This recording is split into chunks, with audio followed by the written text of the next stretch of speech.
मेरे प्रिय, सुबह तुम जैसे ही सोकर उठे मैं तुम्हारे बिस्तर के पास ही खड़ा था। मुझे लगा कि तुम मुझसे कुछ बात करोगे।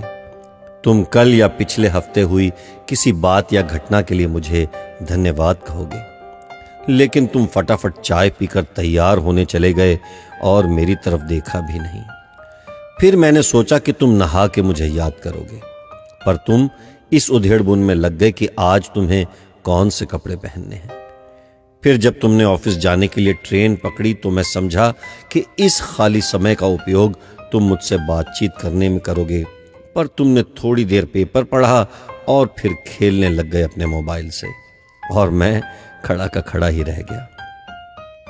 मैं तुम्हें बताना चाहता था कि दिन का कुछ हिस्सा मेरे साथ बिताकर तो देखो, तुम्हारे काम और भी अच्छी तरह से होने लगेंगे, लेकिन तुमने मुझसे बात ही नहीं की।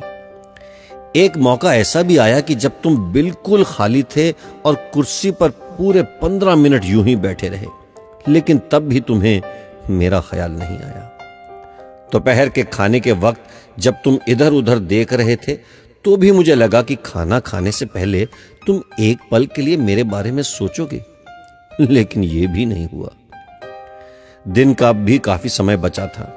मुझे लगा कि शायद इस बचे समय में हमारी कुछ बातचीत हो जाएगी, लेकिन घर पहुंचने के बाद तुम रोजमर्रा के कामों में व्यस्त हो गए, और जब वो काम निबट गए तो तुमने टीवी खोल लिया और घंटों तक टीवी देखते रहे। देर रात थक कर तुम बिस्तर पर सो गए। मेरा बड़ा मन था कि मैं भी तुम्हारी दिनचर्या का हिस्सा बनूं, कुछ वक्त तुम्हारे साथ बिताऊं, तुम्हारी कुछ सुनूं, तुम्हें कुछ सुनाऊं, कुछ मार्गदर्शन करूं तुम्हारा, ताकि तुम्हें समझ आए कि तुम किस लिए इस धरती पर आए हो और किन कामों में उलझ गए हो। लेकिन तुम्हें समय ही नहीं मिला और मैं मन मार कर ही रह गया। मैं तुमसे बहुत प्यार करता हूं, हर रोज इस बात का इंतजार करता हूं कि तुम मेरा ध्यान करोगे और अपनी छोटी छोटी खुशियों के लिए मेरा शुक्रिया करोगे। पर तुम तभी आते हो जब तुम्हें कुछ चाहिए होता है। तुम जल्दी में आते हो और अपनी मांगे मेरे आगे रखकर चले जाते हो। और मजे की बात तो यह है कि इस प्रक्रिया में तुम मेरी तरफ देखते भी नहीं। खैर, कोई बात नहीं, हो सकता है कल तुम्हें मेरी याद आ जाए। ऐसा मुझे विश्वास है और मुझे तुमसे प्यार है। आखिरकार मेरा दूसरा नाम प्यार ही तो है, तुम्हारा यीशु मसीह।